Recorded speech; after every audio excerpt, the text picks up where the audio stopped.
Alright guys, so I realized I fucked up and I accidentally oh my god, Ben Shapiro crashes out. I'm gonna have to watch that shit. Oh shit. Well, what's this stuff we're gonna have to go over? Alright, well fucking thank God I ended up not posting the video yesterday because I was gonna post another video before I went to bed. I was too tired, so I fucking went to bed. And I only recorded like half of the video that I wanted to record, so we're just gonna do the full thing now. And good thing that, you know, that's what happened, because I realized that in the recent video that I just posted, you could accidentally see the screen twice. Like the you know, like there's like a little box, and I forgot to take that shit off. It's my bad on that shit. But fucking, where am I? Whoops. Alright, where is it? Here we go. It's the fourth major industrial fire this month alone in Zhejiang province. Workers struggle for wages and set factory on fire. This trend could spread across China. Protests are erupting across. And this is exactly what I mean, what I was talking about. Like, I don't know why China's trying to have their grubby little fingers in everything around the world when they can't even control this shit that's going on in their backyard, bruh. China, as factory workers demand unpaid wages. A direct Bubba's, result brah. of President Trump's sweeping tariffs on Chinese imports. It's the end of the year again, and tensions in China over wage disputes are at a peak. This year, I wonder why that would regions be. have seen increasingly extreme methods from workers trying to get their unpaid wages. Look at this shit, dude. This is what happens when you try to fucking fight Donnie J, dude. Like, you're not gonna win, bro. This isn't Sleepy Joe. We're the superpower here, brother, not you, man. Like, I don't know. Like, this is crazy. Like, they thought they were gonna, like, win anything. Dude, like, you need us. We don't need you.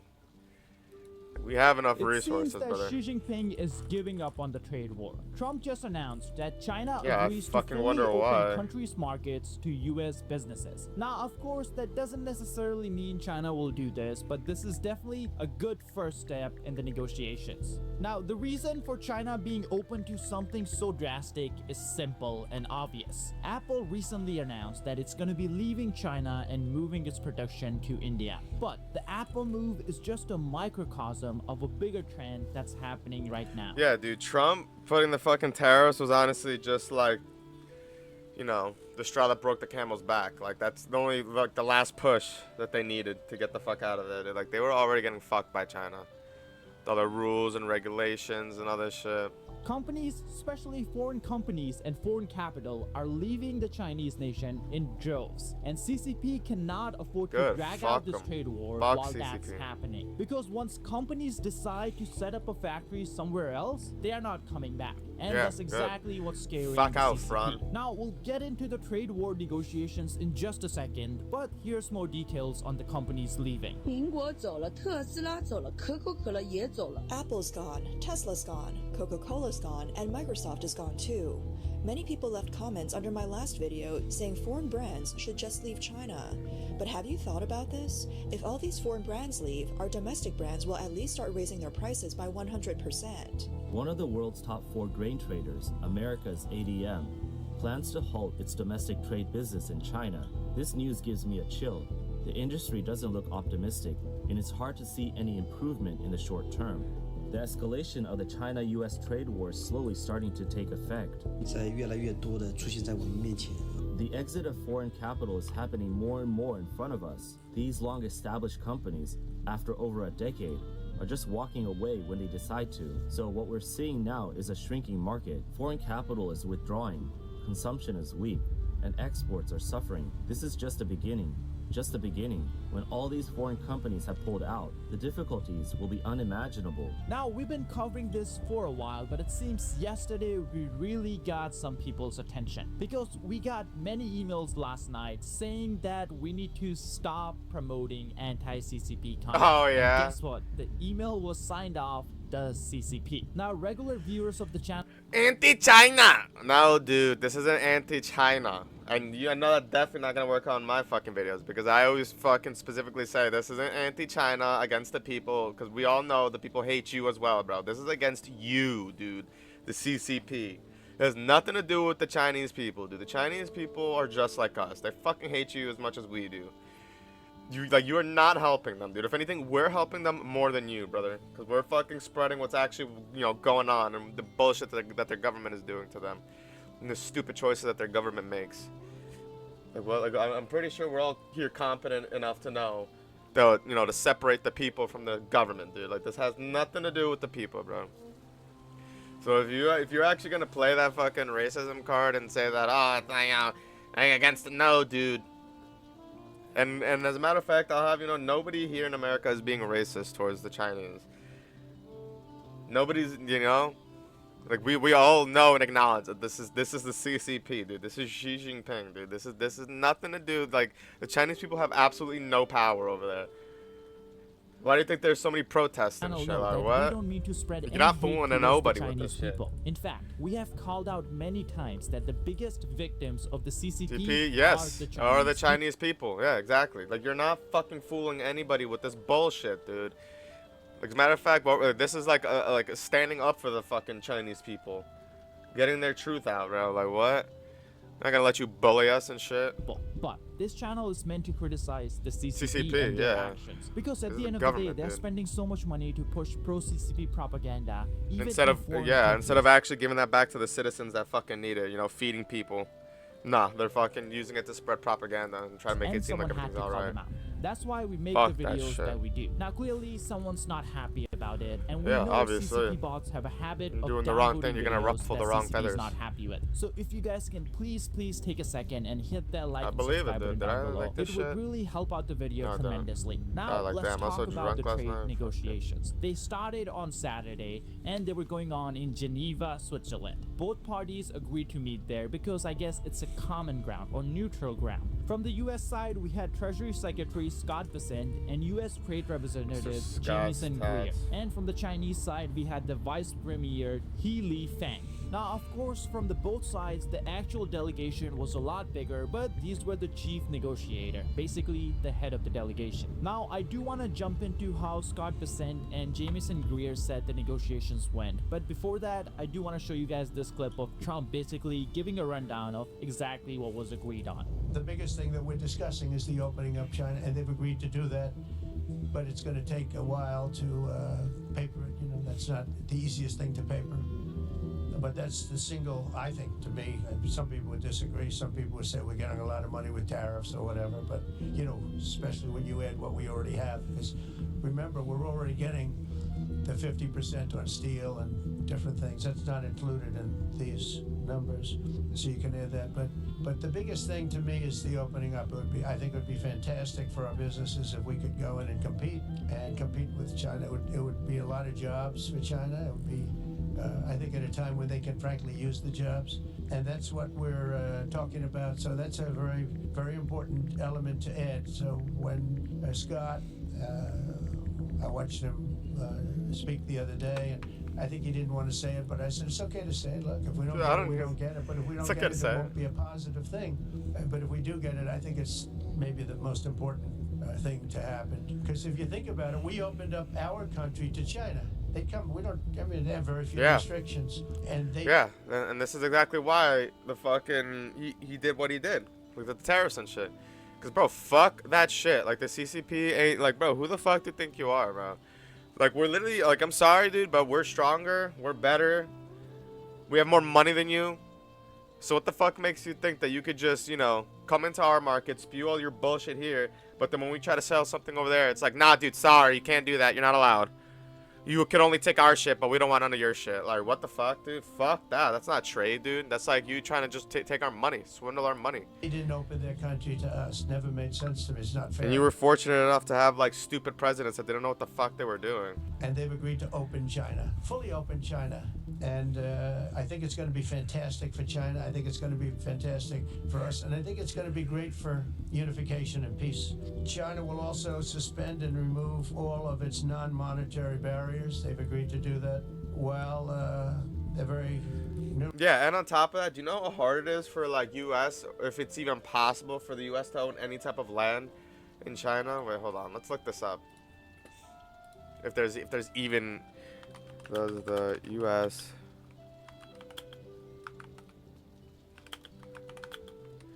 in China. No, you see? No, the United States does not own any land in China. China's land ownership system is primarily focused on state and collective ownership, with limited private ownership, according to the while foreigners, including the U.S. citizens, can purchase property in China, they are not allowed to own land or outright. They can only lease or rent. Like, what the fuck, dude? But they could literally fucking buy land over here, which they have in fucking... What was it called? Minnesota or Mississippi or one of those states. They literally just fucking, you know, took China to court and basically forcefully took all the land back. Like, they're not slick, dude. And they put all their pieces of land, they put them literally by fucking military installations and, like, airports and shit. Like, bro, you're not slick, dude. Like, what? So in the event that there is a war, you think you're just going to station your troops there and attack us from the inside? Yeah, you're bugging out, dude. See how quick that shit gets bombed? Like, what the fuck? That shit is crazy, dude. Like, they're not slick. CCP is not slick, dude. But again, to me, the biggest thing that came out of that meeting is they've agreed. Now we have to get it papered. Oh, thanks for the follow, Ashley. Now, it's important to point out that China really didn't have much tariffs on U.S. goods. It was like 3% on average in 2023 for all the U.S. goods that entered the Chinese mainland. But it was really the non-tariff barriers that China had that made it hard for American countries to enter the Chinese nation. And that's exactly what we are negotiating here. So after the negotiations, this was the statement the White House put out. Now, of course, you can just Google it and read the whole thing. I'm not going to bore you guys with reading the whole thing. I'll just point out the important things. In this statement, two important things stood out. White House said that the U.S. will lower the reciprocal tariff to 10%. Now, again, a quick reminder. So on Liberation Day, which was April 2nd, Trump slapped on a 34% tariff on Chinese goods. This was on top of the 20% tariff we already had on China because of their involvement in the fentanyl trade. Now, after this 34%, I wonder though, is all these like names and holidays gonna stick though when the next president comes? Retaliated with their own 34%. So on April 8th, Trump hit them again with another 50% tariff, bringing our total to 104. Then on April 9th, China retaliated again with 50%, so Trump hit them with a total of 145%. So by the end of it, we had a 125% reciprocal tariff and a 20% fentanyl tariff, basically the tariff as a punishment for sending fentanyl into the United States. Now that 125% is now coming down to 10%, but that 20% for the fentanyl is still staying on. Well, in return for this, China also decided to lower their tariff to 10%, just like the US. So the reciprocal tariff for US is 10%, and China in return is keeping on 10%. Now, this 10% is not the final figure. This is just for the next 90 days, while the negotiations hopefully lead to a permanent trade deal. Now, this is where something interesting that I noticed at least. The statement doesn't mention anything about China lifting restrictions on rare earths and all the other stuff they did. You see, US imports around $460 billion worth of goods from China directly, and in return, China imports roughly $40 billion worth of goods. So China couldn't just slap the same amount of tariffs on the goods they were importing because they import far less than what US imports from China. That's why the CCP did more than just announce the same tariff. They also went after strategic industries like rare earth and limited United States access to them. As you guys might already know, China controls around 90% of the rare earth refinery, and that's why they kinda have a monopoly on rare earths, at least for now. So when this statement came out, it doesn't really mention anything about all the other stuff China did. It just mentioned the percentages that both countries had, and both countries decided to lower to 10%, which doesn't really seem fair because China did a lot more than just raise their tariff. Luckily, we did get clarification on this point when both parties held their press conference. Here's the details. And so today, with this agreement, we come to agreement that our reciprocal tariff rate will go down to 10% on the United States side, so it goes to 115%. We enter. That's what actual trade is, dude. Negotiations. Fair trade. The United States are very committed to. And if you're gonna fucking put a tariff, then we're gonna put a tariff too. Like, what the fuck? Chinese on their side also go down 115% to 10%, and they remove the countermeasures that they have in place. To be very clear, other measures that the United States has put in place in the past, whether it's tariff measures from 2018 or since, tariffs under other statutory authorities, tariffs related to fentanyl, those remain unchanged for now to decide. I'll just make one point, is that both the Chinese and the United States agreed to work constructively together on fentanyl, and there's a positive path forward there as well. So definitely good news. China is not only lowering their tariff, they're also removing everything else they did. But another good news here is that rest of the United States tariff are staying on. So the only thing that's going down is the reciprocal tariff, which started off at 34%, then went up because of retaliation and back and forth. Well, as many of you guys may already remember, Trump already had a bunch of tariff on China from his first term, which we can round out to roughly anywhere from 20 to 25% on the Chinese goods that are entering the United States. Then on top of that, the fentanyl tariff from the start. There's an understandable confusion. The president has said China has published the following: Trump tariffs remain in place. Not exact, but let's call it 25% remains. The fentanyl tariffs of 20% remain in force. What the fuck? The 10% reciprocal tariffs remain in place. This totals 55. This totals 55. The 30 comes from the 20 plus 10% equals 30. The Trump tariffs maintained under Biden remain in place. Start of this year, the 20% is also staying on, and then we have another 10% that was negotiated just now. That means the total tariff on Chinese goods is still 55%. Definitely high enough for companies to still reconsider if they want to stay in China or not. Because we saw something very interesting with the US, UK. And honestly, he has to keep it like that, bro. Because that's the only way we're gonna get fair trade. Like, it's not fair trade if all the fucking, all the companies have their factories in China. If everything just comes out of China. Like, that's bad, dude. Like, what if one day, like how we're seeing today, where, China decides to pick a fight with you, like with India and shit, now all of a sudden you're not gonna be, be able to get your goods because nowhere else has the goods besides China. Fuck that shit. Keep this shit, so in that way, companies have to, diverse, go elsewhere. And then you'll see how much trade gets better. It's already getting better. See, even like, with the UK, you don't have to say watch it, watch that it get better. we have a trade surplus with, the tariffs did not go away all the way. And the reason seems to be simple. If Trump was willing to just negotiate a trade deal in 90 days and remove pretty much all tariffs, the factories are just not gonna move. Because if factory owners know that the tariffs are just temporary, they're not incentivized to put in millions, maybe billions of dollars to build up a new factory inside the United States or somewhere else if they get a hint of tariff being temporary. And if we kept the tariffs on with the UK, you can bet that we are not getting a 0% tariff deal with China. And in fact, we are already getting hints of this. The administration has said that the Chinese tariff will go up to 34%, and that's just the reciprocal part that's at 10% right now. That will go up to 34% if China doesn't agree to a trade deal in the next 90 days. And you know what's funny? China has to play ball here, dude. Like, they have to, because they've already seen that we will fuck their economy if we want to, dude. We could just keep raising their tariffs, up to like 1,000% fuck, just as Nuxenor would say. 1,000% fuck series China, It's like, dude, you really want to play ball? It's like, you're literally just fucking yourself, dude. You're not fucking anybody else besides yourself. There's like a little toddler telling you that, unless you buy him a new toy, he's going to keep punching himself in the leg or like, in the stomach. Like, hey, dude, have at thee. The only one who's getting hurt here is you. In your own people. And that's why I'll continue to say fuck CCP, dude. Fuck China. And when I say China, I mean the CCP, not fucking the Chinese people. Because the Chinese people are ultimately the ones getting fucked more from all this. They're the ones losing their jobs, their stability, their food, everything, dude. So I fucking, feel bad for them. Because, I know what it's like to not, go to sleep without fucking eating something. Go to bed hungry.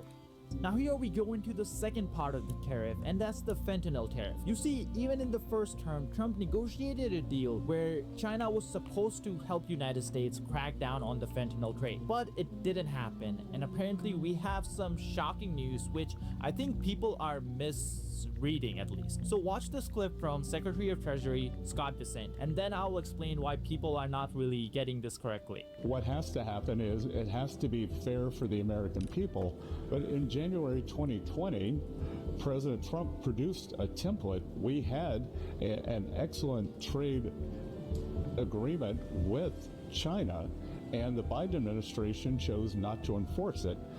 The Chinese don't. Exactly, because fucking Biden's a Sleepy Joe's a fucking idiot. That's why. He's a fucking retard. He could even shoot a fart out of his ass if he tried. Investigation basically told us that once President Biden came into office, they just ignored their obligations. So, we all already have a large framework. The other thing to remember here, Jonathan, is that this is a pause down to 10%. The April 2nd level for China is 34%. So, we will be working to see where their final reciprocal number ends up.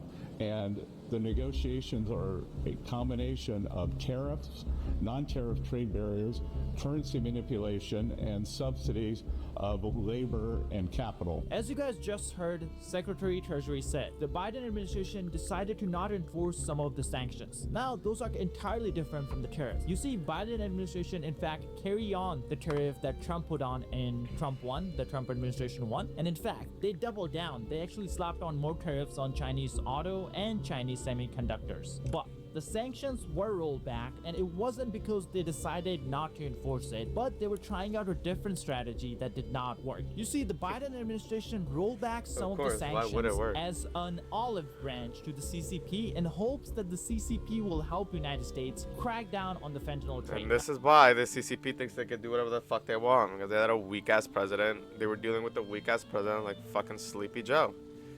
Now clearly, with hindsight, we know that did not work, but that's what they were aiming for, and it was definitely a mistake. This is where Trump administration needs to keep that in mind and not get caught in the same game. We already know China does not respond to concessions. They respond to strength. And look at what happened. We kept the tariff on. China said that they're not going to... This is not a country that you can negotiate with, dude. This is a country that you have to put in their place, dude. Like, you have to fucking tell them, hey, dude, you're gonna do this, okay?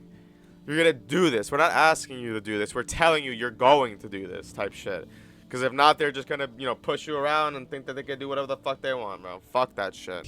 Look how they treat their own people. The tariffs, but they came to the negotiating table. They came to Geneva because the Chinese economy was struggling. They respond to strength. They don't respond if we give them concessions and hope for them to give us concessions back. CCP doesn't respond to good intentions. They don't take advantage of good intentions. Exactly what I was saying. We have to make sure we don't make the same mistake again. Like, this is not a country like, look. For example, like, look at Qatar, dude. They literally just gave us a free plane. That's a country that you would do this. That's a country that Sleepy Joe should have fucking, done the concessions bullshit with it. We're going to be nice to you, and we expect niceness from you, and they actually are nice to us, give a shit. But when they do give a shit, it's a fucking problem, and everybody's, like, shitting on their britches. So it's like, what the fuck, dude? This is what I'm saying. You're damned if you do, damned if you don't with this fucking administration, dude. It's like, if we're winning, we're bad, and if we're losing, we're also bad, and he didn't do anything. Like, bro, what? Shut up. Shift focus and look at how the Chinese side and the Chinese media is reacting to this trade deal, or at least this temporary pause. I don't think we should call this a trade deal. You point out that you're not so much focused on comments from the U.S. side, you're focusing on what the Chinese said. And in particular, Vice Premier He Lifeng, I think that's how you say his name, you're focused on his language. What is it that he said that's got you not so excited about this deal? We have seen the Chinese media in the last 24 hours still use very harsh terms against the United States. It's like, we will not bow down to the American. Yeah, and this is and people were fucking shitting on Trump for, like, that shit that happened with Zelensky in Ukraine when he, like, literally shut Zelensky down. But it's like, shoot, dude, how are you gonna try to talk about ceasefire and peace and try to trade and make deals with your enemy when you can't even fucking just shut up for 2 seconds and stop insulting them? Why would anybody want to deal with that? Like, at that point, you still want to just fight, bro. Like, you're asking for a fight. So it's like, I don't understand anybody disagreeing with, like, how Trump's handling the China situation. He's handling exactly how he should be handling it, dude. Like, if anybody doesn't want to play ball here, it's fucking China, dude. Like, I don't even know what else to say. Whereas you have very conciliatory talk from both Treasury Secretary Bessent. Like, why would you want to, like, think about it, dude? Why would you want to keep making trades with somebody that fucking, like you literally keep trying to make trades with somebody that fucking... Can you imagine trying to, like, go to a pizzeria and you're trying to order a pizza, but the guy keeps calling you a fucking retard and a fucking dumb cuck, and they're like, well, why would I want to buy your pizza? I'm just gonna go to the next pizza store next door or some shit. Or go to the town over. Fuck that. If it means I don't have to deal with you, like what? Just slap higher tariffs and be done with this fucker. Trade Representative Greer. And that indicates, at least for the moment, that the Chinese regime has not changed its posture. The reason why that's important, Cheryl, is because, it's not so much the tariffs that were keeping U.S. goods out of China, it was the non-tariff barriers. And I'm not so sure that we're going to see a change in those non-tariff barriers during this 90 days, which means that we are letting Chinese goods into the U.S. It's not clear that China is going to let our goods into China. And you say, what trade deal has China ever honored? That's your open question here. And then you also say, why are we trading with the hostile regime? Exactly. The thing that concerns me, and you mentioned it, is that Vice Premier He Lifeng, he is the same guy who negotiated the January 2020 Phase 1 trade deal, which China dishonored almost immediately. That deal was very easy for China to comply with. All they had to do was buy specified amounts of U.S. farm products and U.S. manufactured goods. And they like, bro, we're talking about the same country that literally started a global pandemic, fucking hid it from the world until it got too much for them to handle, and then lied, and is still to this day trying to blame the U.S. for it and try to point fingers at us. And on top of that, what makes it even worse is that when the outbreak, before it even started, when it was like in its baby stages and it just broke out of the laboratory type shit, instead of telling the world so they can amp up production of medical supplies that people would need, they cleaned out all the shelves. They bought everything and didn't say nothing, and then we're confused why the entire world was fucked and so many death rates. People couldn't get basic necessities and shit because of these fucking assholes. So why the fuck, like, bro, what? If anything, we should be slapping, if anything, there should be a COVID tariff on there, a COVID repayment tariff for fucking over the whole world, dude. That shit should be like 65% tariffs right now. Base form. To do that. YouTube is growing so fast that it has just overtaken Netflix to become the most popular app on TV. That's just on TV, by the way. If you combine TV, phones, computers, tablets, people are spending an insane amount of time watching YouTube. This is exactly why YouTube is paying creators $45,000 per minute. Yeah. That's $64 million every single day. So you gotta help me through Oblivion, brother. Thought about starting a YouTube channel for yourself? Yeah, I gotta put my headphones on real quick. Perfect time. And if you're looking to learn how to, I'm holding a free boot camp for beginners. Where see if there's a new video on this shit before we. 1 second.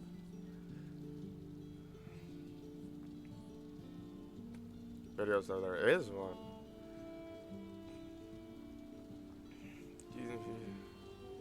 Oh, 18 hours infamous defeat. China's lost her. Yeah, can you hear me? Yeah, I can hear you. You sound shitty though. China's planning to attack. Here we go, chat. See, I told you, dude. If it's gonna be anybody that starts World War III, it's 100% gonna be China. It's either, and yeah, it's just gonna be China in my opinion, because China is like low-key backing all these fucking terrorist organizations and shit, and they're backing like, nations like Pakistan and shit. Started using a weapon deadlier than nukes. I wouldn't be surprised if they were the ones. A weapon. Huh? Who's streaming right now? Yeah, I'm making a video. Why? Dude, why do you sound like that? You sound terrible. Are you on your phone? Eating pasta. I'm eating pasta. Are you on your phone, dude? Put in your AirPods or something. Yeah, bro. Oh, there you go. Now you sound. In, bro. Oh, now you sound better. Yeah, dude. Could wreak havoc on 6 fucking countries. Going over the whole China, India, Pakistan shit. Oh, the last video I just watched was the fucking China getting fucked by the tariffs. No time. Back in 2017, Indian soldiers pushed back the Chinese army trying to take over Bhutan. So China avenged it in the most inhumane way possible. A move that claimed 300... Yeah. Eating some pasta and meat sauce right now? That sounds pretty fire. Innocent lives and left millions suffering. Turkey meat? China simply stopped sharing important water level data with India. Without this warning, India was You not ever had ready for turkey the jerky? floods that came. Yeah, that that's all right. year. This terrifying power showed the world. Yeah, dude, don't forget, dude. Don't buy what's it called? Don't buy Night Rain, dude. I still got you on that on the 30th. Oh yeah, copy. that China could drown millions in floods Yeah, I or start going back to work now. starve them through drought, the superpower they had. You just tell them Driving that. around in the garbage truck all day. Nothing. No junk luggers today. So in today's video, let's understand Mondays and Saturdays. Oh, okay, bad. how did China turn water dude. into a weapon? No darts or no nothing, dude. Yo, dude, we won our dart game last night. Oh yeah. Fucking Frank and Robbie pulled up like a little later. Nice. But dude. yeah, we were playing until like around 12. It was us versus Bricks Bar. Did you win any money? No, there's no money involved. It's just we're in a league, so we're in E League, which is pretty bad. We're That's in a like league. right above D, and like D is the lowest. I mean, sorry, F. So from there you can get all the way up to A League, which is like the best in that, and then but beyond that is professional. Yeah, dude. Boy Nick, dude, he loves his darts, yeah. We're in a low league right now, but I'm just learning. Me and my girl learning. He's a dart And, thrower. If we win this season, then we go up to D League. Man loves his darts, yo. He's a darter. And what are these countries doing to fight back? Most random Of hobby course, ever, YouTube is too. not a fan of war-related topics. Never- I started playing at the bar. Never thought Nick would fucking become like a full-on dart, enthusiast. Something to do once every week. CCP bots are not a fan Gets of me videos out, that then I go to the bar. criticize the CCP. So in this video, we I need Gets didn't me out drink of the much bar. last night, though. Might as well just get some, like 6-pack and just drink at your room, Fader. More Plus than some ever. video games. If you can Yeah, hit we that should put like a and subscribe dartboard button in down below, Alonzo's it room. really does help us out with That all this the boys YouTube can channel. play. We should get a pool table Let's in start. Alonzo's But room. China's hunger for dominance Yeah, we is should just put everything in Alonzo's room. in That'd be Southeast fire. Asia. It Has been involved with a dam war Pool in table? India, You get a causing hockey tensions table, between you the know, two like countries. those Yeah, air right. hockey tables, dude, that'd be sick. While the dams we discussed that earlier in pool table, Southeast can't Asia take could up all the generate about space, 4 to 'cause then you need 500 room to megawatts shoot. of electricity, Vader. China is doing Yeah, something no, he has far room to more shoot that ambitious hog. with its dams in the Brahmaputra River called the Yalongzangpo River in China. Damn, bro, China that is shit just building makes a me miss the massive old house. I had that 60,000 fucking room megawatt dam upstairs. on the Yalongzangpo, type which would shit. generate 3 Big times ass the room electricity up of there, the world's largest hydropower Fucking- plant, the Three now I got Gorges my Dam. little room, This project was got my little approved in humble room. 2021 by China's Your room's National still People's bigger than mine, Congress. What makes this even more concerning is that the dam is being built just 30 kilometers Yeah, that house or we live in now, dude, that shit is bigger than mine now.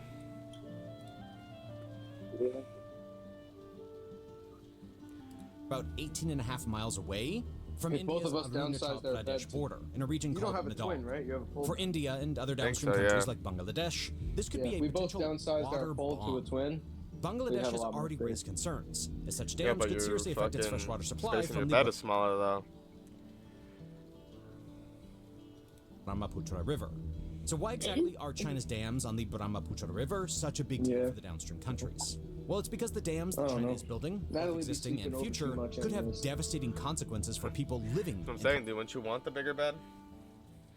That's why I just deal with it, because, you know, at least my bed is big enough for me and my girl, and I still have, like, space left over.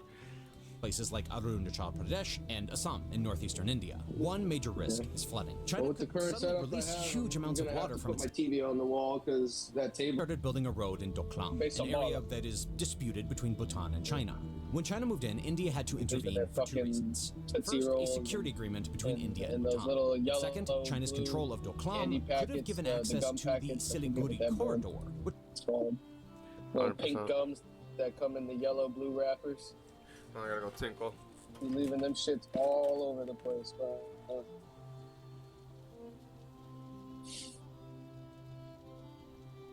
I took the work truck to fucking to my house. I've been doing this for a couple of weeks now. Nobody said anything.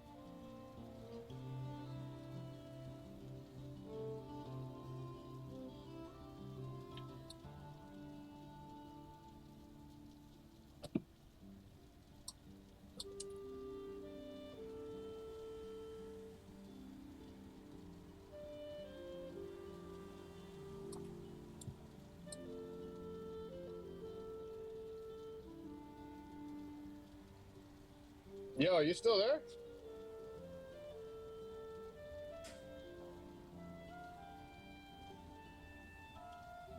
Mr. Chin.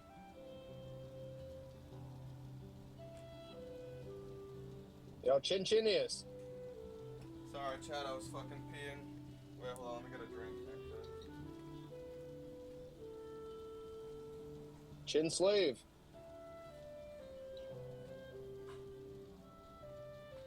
Hold on, you heretic.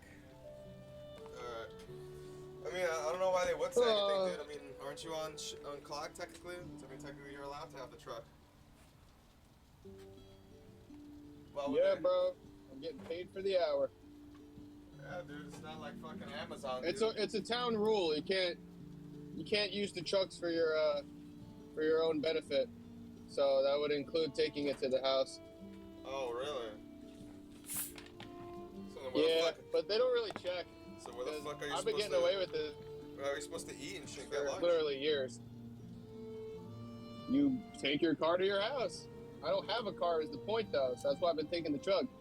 Oh. If more people were doing what I'm doing, then it would blow it up.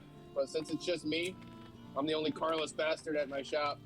There's a few other guys that don't have cars, but that's because they don't drive. So the lazy ones? Which connects India's Damn, northeast son. to the mainland. This corridor. Yeah, see, Chad, this is what I mean, dude. What? Like, China is 100% gonna start World War III, dude. Like, these guys are always fucking instigating fights and shit. Like, is super important for India's security. This led to a 72-day standoff between Indian I and just need Chinese to leave forces. Taiwan Only alone. ended when China decided not even to Taiwan and India too, dude. They're fucking using Pakistan as a proxy to fucking, you know, get involved in like the war and shit, and like fucking start bullying India. back down. But China didn't forget this.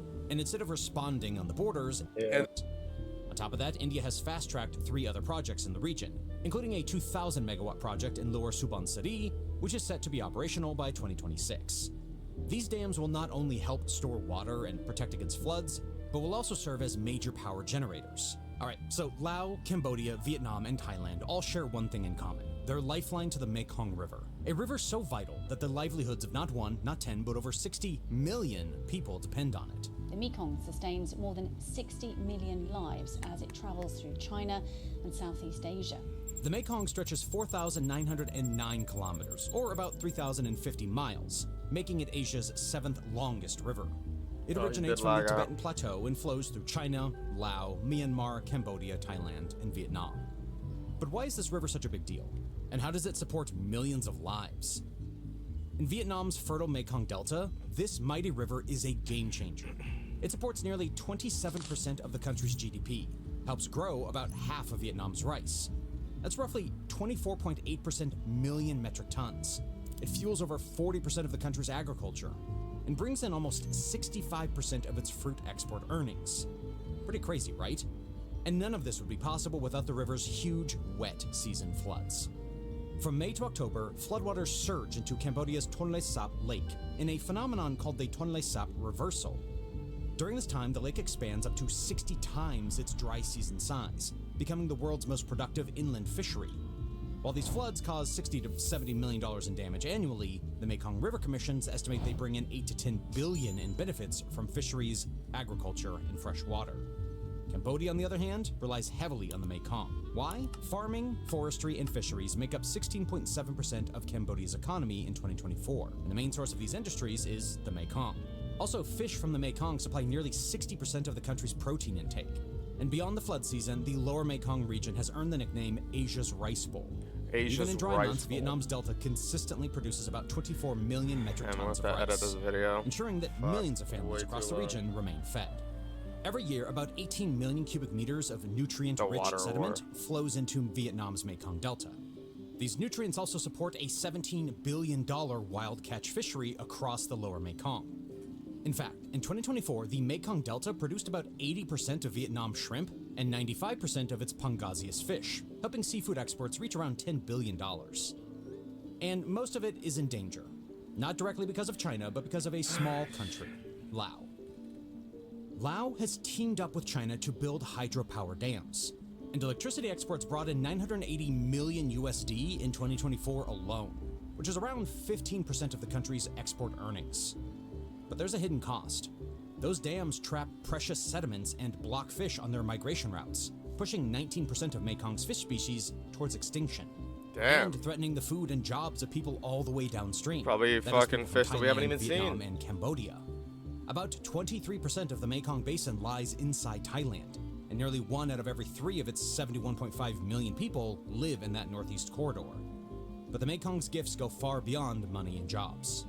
The Greater Mekong is one of the world's richest wildlife hotspots.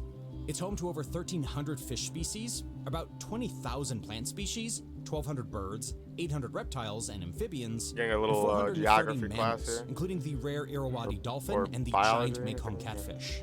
Everything Oh, seemed shit. to be working in harmony. People, farms, forests, and wildlife, until a new kind of threat emerged. Not bullets or debt, but something far more insidious. Because even though the river winds through Laos, Thailand, Cambodia, and Vietnam, it actually begins high on China's Tibetan Plateau. As of 2024, China has either built or plans to build at least 193 hydropower dams in Tibet since 2000. You see, up on China's Tibetan Plateau, the river splits into 2 parts. The upper basin makes up about 24% of the Mekong and sits mostly in China, where it's called the Lan Kang. The lower basin, as you know, flows through Lan Laos, Kang. Thailand, Cambodia, and Vietnam. But this isn't even a fraction of the dams China has built. China's love affair with dams is no secret. Today, there are more than Fuck. 98,000 dams and reservoirs Is that just like a across its thing? land. Is that actually just like a thing that they like what? Is that actually like true? Most of them up in Tibet. On the Mekong itself, the first big hydro project was the Manwan Dam, finished in Yunnan back in 1995. But China didn't stop there. Over the next decades, it added 12 more dams right on the main river and at least 95 on its tributaries. In total, there are 12 megadams churning away on the Mekong's main stem inside of China. 2 of them store over 50% of the river's active water, a mind-boggling 10 trillion gallons, enough to fill 15 Olympic-sized swimming pools. These reservoirs not only water China's farms and cities, but also generate hydropower for its growing energy market. As Mekong expert Philip Hirsch puts it, these dams have turned the once free-flowing river into a series of stepped reservoirs. Now, China can control the river's flow, using water as a tool against its neighbors. In fact, the very scary effects of these dams became visible soon. Between 2019 and 2024, fuck? the Mekong River's water flow was at its lowest in I've always decades. wondered how they make dams like that. Like how they construct, how they hold the water back and everything, you know? With water levels dropping by up to 60% during the driest periods, with some areas seeing a 40% reduction in water levels. Experts say this disaster happened because of 4 big reasons. First, an unprecedented drought that dried up the river. Second, the effects of climate change making the weather even more unpredictable. Third, an El Nino effect, which basically means the surface water of oceans warmed up, changing rain patterns and drying out lands. And fourth, the impact of how water was being stored and controlled by those massive dams built upstream in China. And what did China achieve out of all of this? Well, the drought caused high temperatures and low oxygen levels, which made it even worse. Tons of fish died, and around 2.5 million people were directly affected, losing their food, their jobs, and their income. In Cambodia, the little rain they got meant less water to produce electricity. Since Cambodia mostly depends on hydropower, their electricity production dropped by 30%. And it got even worse in 2020. The river levels dropped by almost 2/3. According to a report by the Mekong River Commission, around 60% of the lower Mekong Basin was hit by a severe dry spell in July of 2020. Fuck. It wasn't just any drought, it was the worst drought ever recorded in the region's history. This disaster caused economic losses of about $650 million. That's a lot of and money. 17 million people in the Delta region were affected badly. And if you Fuck. think this was the end of the trouble, it actually got even worse. According to a new study by a climate consulting group called Eyes on Earth, during just 6 months in 2019, China's dams blocked a massive amount of water from flowing into the lower Mekong. Because of this, millions of people in Vietnam were left without access to fresh water. But this was when someone exposed the dark side of China. According to Nguyen Lan Chao, the deputy director of a Vietnamese government research agency, Chinese monitoring stations have not shared any rainfall data or how they are operating their dams since 1991. This is a big deal because when an upstream country like China shares river flow and rainfall data, it helps downstream countries like Vietnam prepare better, giving them time to make forecasts, issue warnings, and save lives. But without that data, Vietnam and other countries are helpless. But Vietnam wasn't the only one suffering. The problems quickly spread to other countries too. Take Thailand, for example. In 2019, during the wet season, one of Thailand's Well, you said Thailand, right? Yeah, Thailand. What the fuck? Now there's shit even going on with Thailand. Damn. most famous cities, Chongqing, received just 46% of its normal water. Oh my god. That means it got about 7 quadrillion. So basically, China starves everybody and the entire world, dude. And then they're confused why they're getting fucking fucked up the ass. And they're confused why the other nations would rather side with the United States than with China. Like, you're literally doing trades with China and they're still fucking you at the same time. Or what? Gallons less than what it usually would. And in 2020, the wet season water flow in Chongqing was 63% lower compared to 2018. During the 2023-2024 wet season in Chongqing, river flow was much lower than average due to reduced rainfall upstream in China and dam operations. The Stimson Center reports that flow was around 50% of the average in the early wet season, with a 48% drop in September due to Chinese dam restrictions. Cambodia wasn't spared either. The province of Stung Treng only got about 71% of its usual water, meaning it received 22.5 quadrillion gallons less than it normally should. Damn. Then, by the start of the dry season in 2020, the total water stored in the Mekong Basin was about 50% lower than normal. This shortage of water soon started showing its ugly side. You see, Thailand was once a giant when it came to sugar production. It was the world's second biggest sugar exporter. But because of the terrible drought in 2019, Thailand's sugar production fell by nearly 28% year-on-year in 2019 and 2020. The production dropped to a 9-year low of just 10.5 million tons. Fast forward to 2023-2024, Thailand's sugar production dropped to 8.8 million metric tons, a Thailand makes 20% sugar? decrease from the previous I didn't know year. that. This decline was mainly due to adverse weather conditions affecting sugarcane growth, resulting in lower yields of sucrose content. But it wasn't just sugar. China's dam building spree along the Mekong also turned several of Thailand's fishing villages into ghost towns. Changes in the river's flow meant less fish, less rice harvest, and even less river wheat, which many people depend on for their livelihoods. According to the Mekong River Commission and a study by Eyes on Earth, the water flow in Laos during the drought should have been about 5,000 cubic meters per second in the wet season. But because of all the upstream dams, it was only around 4,000 cubic meters per second. The 2019 drought shocked the world because of how extreme the situation became. But the truth is, the damage to downstream... Damn, dude. China's or CCP's a fucking water demon. They think that they're the avatar of water. Holy shit. Countries had already started way back. Aren't they soon also after making like 2007. a weather You see, missile? on average, between To, like, 1910 control the and weather, make it 2007, rain when they the want Mekong's to? wet season flow was about 370.3 cubic kilometers. But from 2008 to 2021, that number dropped to just 302.4 cubic kilometers. That's a huge difference of 67.9 cubic kilometers. To give you an idea of how massive that is, it's enough water to fill about 27,160 Olympic-sized swimming pools. And just like that, the downstream countries started feeling the pinch even more. But China isn't slowing down, even after so much destruction. 8 more dams are either planned or already under construction on the main stretch of the river inside China's borders. But wait, the Chinese dams aren't just limited to China. The most surprising twist is that there are already a total of 45 major dams built along the Mekong River. Now, we already know China has 11 of them, but what about the other 34? This is where Laos comes into the picture. Laos comes second after China, with 21 major dams, holding about 37% of the total active Laotian? storage. Like the Thailand guy is from next King of the with Hill? 7 dams, making up 7.1% of the active storage. Cambodia follows with 2.1%, and Vietnam holds 1.3% of the total active storage. But why is Laos building so many dams? Well, one big reason is Laos' dream to become the battery of Southeast Asia. And another reason? China's Belt and Road Initiative, a massive multi-trillion-dollar project that aims to build infrastructure and connect over 100 countries around the world. China has already invested Yeah, that nearly new Silk Road $900 shit. billion across almost 140 countries. And yes, Laos is one of them. China's influence over Laos' infrastructure and connectivity projects is huge. In fact, Laos has to repay an estimated $1.2 to $1.4 billion every year for 5 years.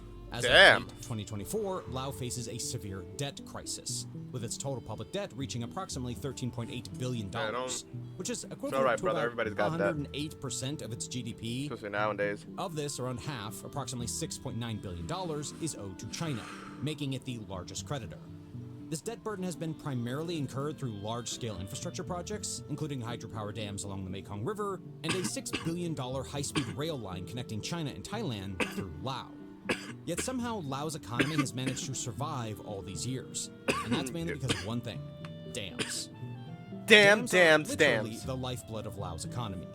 Electricity is the #1 export from Laos, bringing in about $1.96 billion, with Thailand being the biggest buyer. Thailand alone imports about $1.78 billion worth of electricity from Laos. That's a lot. Thanks to this, Laos has become one of Asia's biggest exporters of hydroelectricity.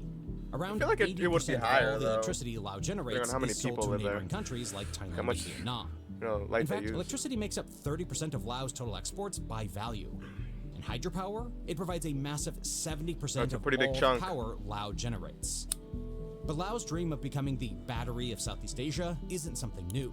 It actually started all the way back in the early 2000s. You see, Laos was one of the poorest and least developed countries in ASEAN, so they spotted a big opportunity: rapid economic growth by selling hydropower. And guess what?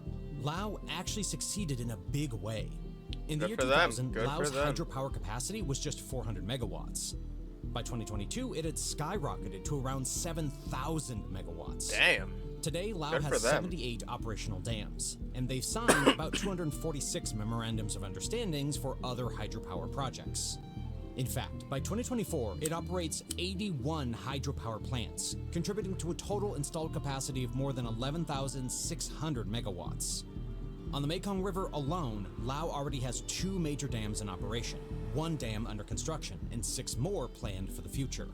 And there's a reason Laos is so confident. The energy demand across ASEAN countries is expected to rise by 60% in the next 2 decades. Laos I would is imagine betting so, big with all the on this, technology. because it's perfectly Especially positioned like AI to and supply clean shit. and affordable energy to its neighbors. But Laos' dream of becoming the battery of Southeast Asia can't be fulfilled without China. It's not just about the money. No doubt Laos depends on Chinese funds for building these projects, but even more importantly, Laos relies on the steady flow of water from Chinese dams upstream. So, if China ever decides to change the flow, it could cripple Laos' economy in no time. China has used its money, power, and influence to expand its Belt and Road projects in Laos, but under such tough conditions that Laos actually gets very little benefit. One big example of this is the Nam O River Cascade Hydropower Project.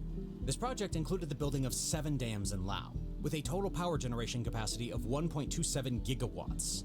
And here's the catch: the Chinese company Power Construction Corporation, also called Power China, holds an 85% majority stake in this project. Not just the expertise, even the funding came from China. China invested a huge amount, $2.8 billion to You know how make many this fucking project times happen. I've heard that So name? at first, it looks great for Laos, Like last right? week. They get new dams, China, and China, China, electricity, China, and China, they don't China, even have to China, pay for China, most of China. it.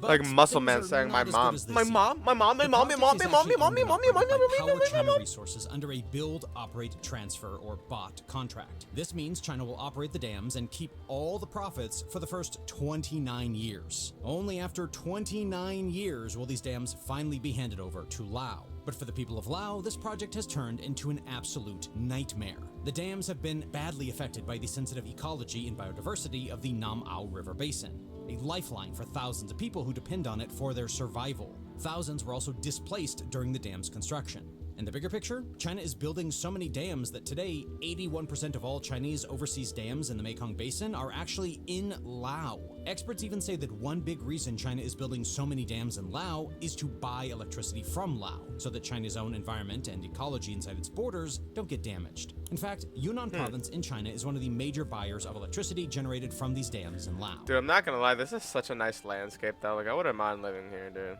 Like, this is so nice and peaceful. Like, you're literally right there. You could just like hike up this mountain, you know. But that is the thing though. Like, there's probably like no weed here though. Like, you probably, it's like not probably. I'm pretty sure it is illegal here. So like, the chances of you being able to like, you know, hike up here, or, you know, up here, or, you know, go over here and fucking you know, smoke a backwood is highly unlikely. But Laos isn't the only country that's been caught in the web of China's Belt and Road Initiative.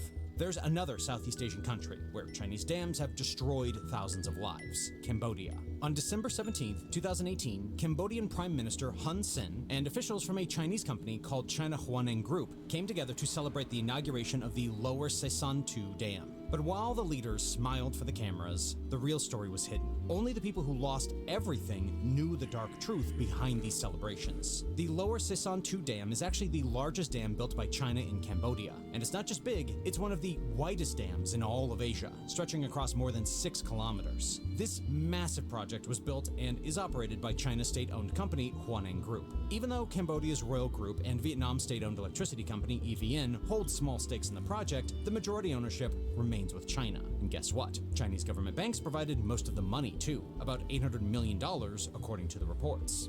This giant 400 megawatt hydropower dam was built as part of China's Belt and Road Initiative, with a big goal: to supply nearly 80% of the electricity needed by Cambodia's capital city, Phnom Penh. But to make this dream come true, a massive price had to be paid. They flooded 34,000 hectares of forested land. And to give you an idea of just how big it is, you could fit about 45,333 football grounds into that area. Since the dam was completed, thousands of Cambodians have lost their homes and their way of life. Around 2,700 families, making up about 5,000 people, were displaced. Families who had lived there for generations.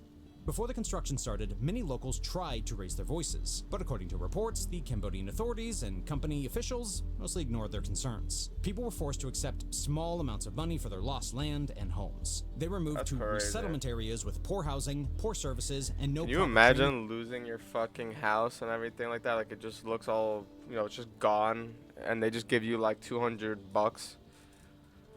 Oh, nah, dude. We're gonna have to fight. For help to start new jobs. Even worse, other communities living upstream and downstream from the dam, looks like who also suffered because of the project, didn't get any compensation or help at all. Many locals who once lived happily by fishing, farming, and gathering from the forests suddenly found it impossible to survive.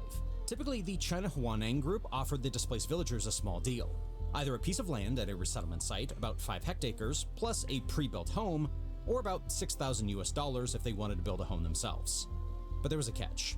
The new resettlement areas were several kilometers away from their old fishing spots. Oh, fuck, and the $6,000 they were offered wasn't nearly enough to build a good quality home. Many families complained that the soil was rocky and not fertile, so their crops didn't grow well. Even if they wanted to improve the harvest, they would need fertilizers, but most couldn't afford them. Dude. And to make matters worse, the water at these new sites was contaminated. Many people said the water was so bad that they had to buy drinking water, something that they never needed to do before. But the real nightmare for Cambodians was just the beginning. That's crazy. The construction of the dam destroyed the 3 main sources of income that thousands of local people depended on.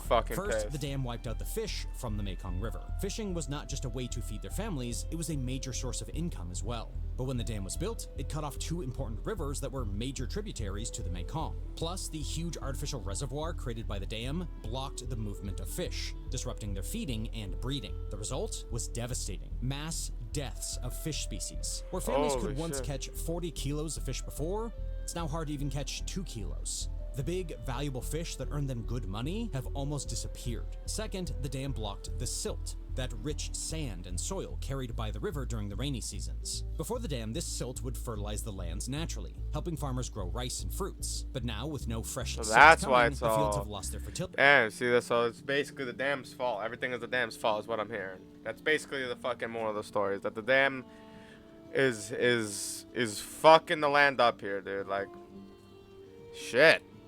And crop yields have fallen sharply. And third, the flooding of forests took away another major source of survival. People who once gathered mushrooms, medicinal plants, and nuts from the forests suddenly had nothing left to collect. Their additional income from the forests almost became zero. Now, this raises a big question. Didn't the Cambodian government know all about these dangers before approving the dam? Because usually when a country takes on such a massive project, it assumed that the benefit would be much greater than the risks, right? So the leadership often takes that chance, hoping it'll work out. But in this case, was the dam really that important for Cambodia? Or is there something more to the story? The truth is, it's not that the governments or the companies involved didn't see the disaster coming. Back in 2008, an environmental impact assessment, which was actually commissioned by EVN, one of the project partners, already warned about the dangerous effects. And it pointed out 4 major issues very clearly.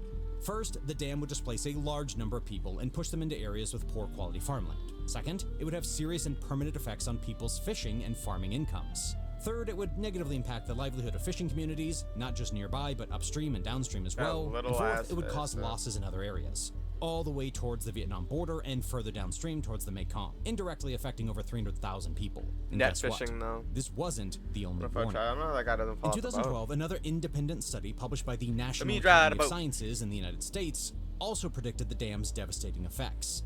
It mentioned that the lower Sesan-2 Dam would cause heavy damage to the fish populations across the entire Mekong River system, estimating a 10% loss in fish biomass.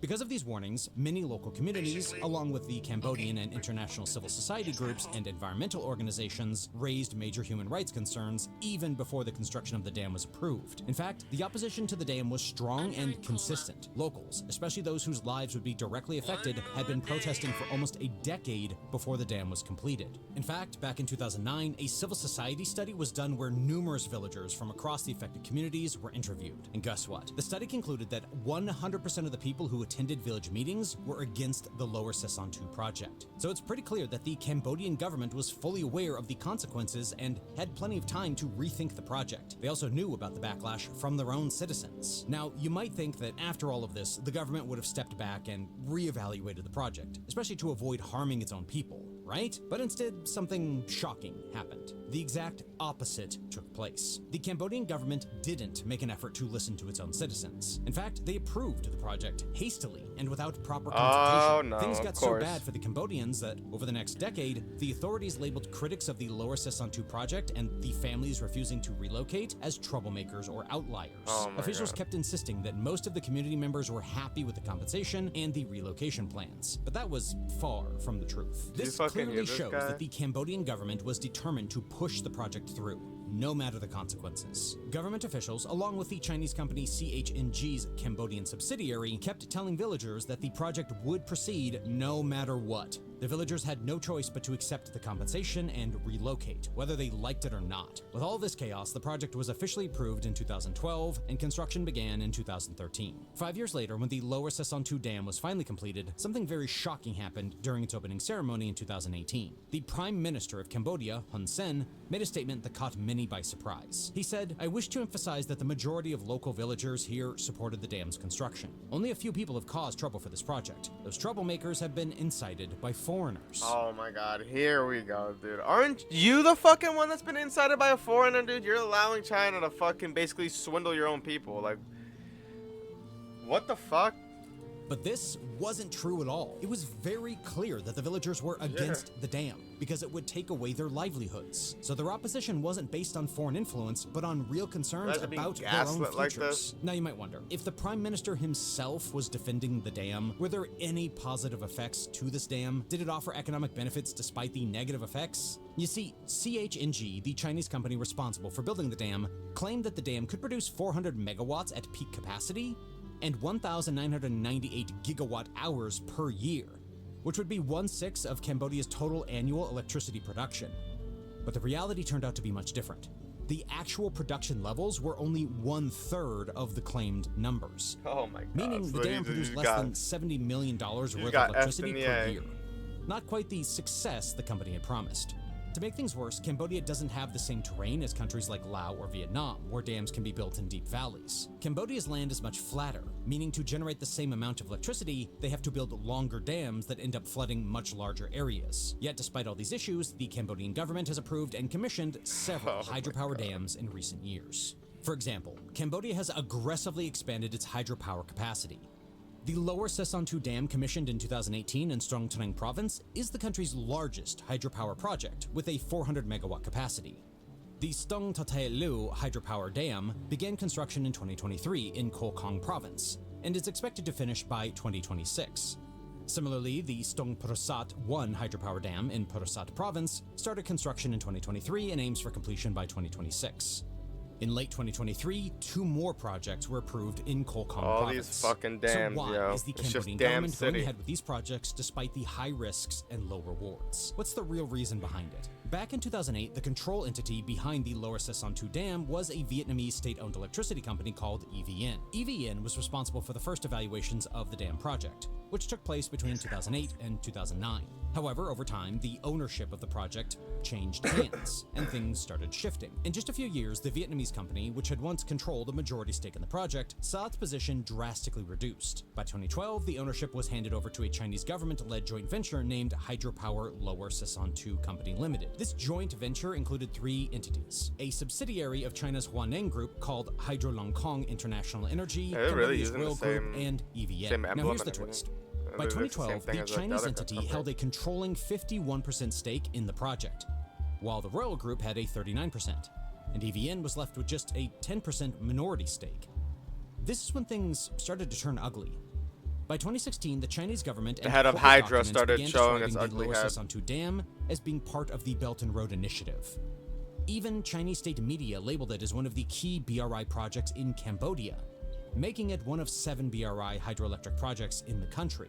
Once China had taken control of the project, the focus shifted entirely. The Chinese company's main goal became to complete the dam at any cost, without considering the earlier concerns raised by local communities. In fact, some community leaders have said that when Vietnamese companies were in charge, there were at least some limited consultations with local communities, but after the Chinese company took over, there were no real consultations with the people who would be most affected by the dam. But the problems we're seeing with the BRI aren't just happening in Asia. They're happening all over the world. One of the most recent examples was the 450 megawatt Sawapiti Dam in Guinea. This project started operating in December of 2020. Now we're in Guinea, Guess what? The dam's reservoir flooded 101 villages and forced 16,000 people to leave their homes. Shit. The result? Their life. The Ghana is for scheduled to be governed as the most advanced hydropower plants. The government believes that hydropower can significantly increase access to the country where only a fraction of its people have reliable access to power. Output, however, has a human cost. The dam's reservoir will ultimately displace an estimated 16,000 people from under. It has moved 51 villages. Holy shit! By the end of 2019, and said it planned to conduct remaining resettlements within a year, forced off their ancestral homes and farmlands. Yeah, why doesn't anybody say anything about this, dude? Like what? And with much of their land already gone, soon flooded, displaced communities are struggling to feed. Damn, dude, this is so livelihoods and food security were completely devastated. And yes, this too is a part of the Belt and Road Initiative. China provided a loan of $1.175 billion to finance the project. And this pattern is something we see again and again with BRI projects. The Chinese lend the money, Chinese companies build the project, and in many cases, even the workers are from China. So why do so many countries agree to these terms? Yeah, like, dude, like, it's not even like building the dam is benefiting your people, because you guys aren't even the ones building it. So you're not, there's no jobs here for your people, you guys don't have an opportunity to make money. Seem so high. Like, well, it all boils down to money. So why you don't make a deal with the CCP? The Export-Import Bank of China, or EXIM Bank, and the Chinese Development Bank are the ones providing the loans for BRI projects. By 2020, EXIM Bank had loaned over $1 trillion yuan, or around $150 billion for BRI projects. Meanwhile, the China Development Bank had given over $190 billion for more than 600 projects by 2018. In 2025, the Export-Import Bank of China had launched a special financial support plan, Small and Beautiful, Connected by Heart, to promote the high-quality development of the Belt and Road Initiative. The motive behind the plan is to strengthen financial support for small-scale projects that require low investment, yield quick results, and provide direct benefits to local communities. But at this point, you probably know the reality pretty well. And these aren't your typical loans. These terms aren't like what you get from the IMF. The loans are super attractive, especially for countries that really need financial help. The terms make it easier for underdeveloped countries to accept, even though the long-term consequences can be huge. Chinese loans are attractive for several reasons, and understanding these reasons helps explain why so many countries, especially those in need, choose them over other options like IMF loans. First, getting a loan from China is much easier compared to the IMF. The IMF tends to attach a lot of strict conditions to their loans, which can be difficult for countries to meet. Second, China doesn't worry much about a country's credit worthiness, unlike the IMF. That's where they get you. Payback. That's where they get you. And that's where, honestly, the country should have been like, hey, this kind of sounds too good to be true. They don't care about our credit, our ability to pay it back. That probably means they want something else out of you. The loan before giving it. And third, according to the experts at the Global Development Policy Center, the IMF's loans focus on demanding economic reforms from the borrowing country, while China's loans are more focused on infrastructure projects. And when it comes time to repay, the IMF insists on cash Nothing payments. good comes easy. On the other hand, China is more flexible and willing to accept a repayment in other ways, like through natural resource exports, geopolitical favors, or even by taking control of strategic assets. Take Sri Lanka as an example. Due to a massive debt, Sri Lanka ended up handing over control of its Hambantota port to China on a 99-year lease. Djibouti owes China nearly 75% of its GDP just for port and railway projects. And guess what? In 2017, China opened its first overseas military base there, raising big concerns that what looked like trade projects might actually be setting up a strategic stronghold. Kenya borrowed heavily for its standard gauge railway, leaving 21% of its external debt tied to China. These are real examples of how a country might end up giving China something of great value in exchange for loan repayment. Yeah. So even though Chinese loans often you don't know what you have to sacrifice around 5% compared to the IMF's 2%, the attractive terms and flexibility make them a popular choice for underdeveloped countries. So, because of all these reasons, the Cambodian government, with funding mainly from China and support from politically connected Cambodian companies, has approved and built several hydropower dams in recent years. But here's the problem. Whether or not China is involved, any dams built downstream will still be at the mercy of China. This is because China can control the flow of water with the dams it has built upstream. And these dams, especially the ones that China has built, have already caused a lot of harm to the countries downstream. In fact, as more dams are built, the economic damage is only going to get worse for these countries. Now, you might be wondering, if China is causing all this trouble, why don't these countries just speak up and stop it? Well, there are three big reasons why they don't. First, China's economic and military power. China has a lot of economic and military strength. That makes it hard for smaller countries to stand up to them. Second, dependence on trade. These countries rely heavily on trade with China. For the past 13 years, China has been Southeast Asia's biggest trading partner. So speaking out against China could hurt their economy. And third, China has invested a lot of money in Southeast Asia through the Belt and Road Initiative, and many of these countries are now in debt to China. Going against China would risk their financial stability. Now, you'd think countries who depend on the Mekong River would work together to protect their interests, right? And they did. On April 5th, 1995, Cambodia, Laos, Thailand, and Vietnam came together to form the Mekong River Commission, an organization aimed at helping these countries work together on managing the river. But what surprised me the most is that even though the Mekong River starts in China, China isn't even officially a part of the MRC. It's only a dialogue partner. This means China doesn't have to follow any of the MRC's rules, and it can build dams upstream without asking for permission from the other countries. The MRC has struggled mainly because China has never joined, and without China, it has very little power. There were also several loopholes in the MRC's framework. Even the member countries didn't have to get full agreement from each other when planning and implementing projects on the Mekong River. They only needed to consult with each other, not get a consensus. So countries like Laos and Cambodia ended up building, or are still building, some of the most controversial dams without really getting full approval from the other countries in the MRC. That's when China played a masterstroke. It came up with a new initiative called the Lancong-Mekong River Cooperation Framework in 2014. Which was signed by all the MRC member countries in March of 2016. This time, Myanmar and even China became a part of this initiative. This new intergovernmental organization had It's just like any time that you fucking hear China's becoming a part of this, like, you know, your fucking hairs on your arms crawl up. You get the goosey-woosey bumps. A different focus than the MRC. It aimed not only to focus on river cooperation, but also to address political and security issues, promote economic and sustainable development, and build stronger social, cultural, and people-to-people connections among the member countries. And according to many experts, even though it was a newer initiative, the Lancong-Mekong cooperation has turned out to be one of the most impactful for the Mekong River countries. The big difference? Well, China is now a part of it, and that's helped make the initiative more effective. But you might think, well, why didn't China just join the Mekong River Commission instead of create its own version of it? The main reason behind this was China's desire to undermine the MRC and establish a framework that was more favorable to its own interests. By leading the Lancong-Mekong cooperation, China could better control the narrative around the Mekong River and have more say in how things were done. Yeah, why wouldn't fucking China want their grubby hands in this shit, dude? You know? They wouldn't want the locals of these countries talking shit about them, because then that's going to make the country, you know, have to do something about it. Like, what?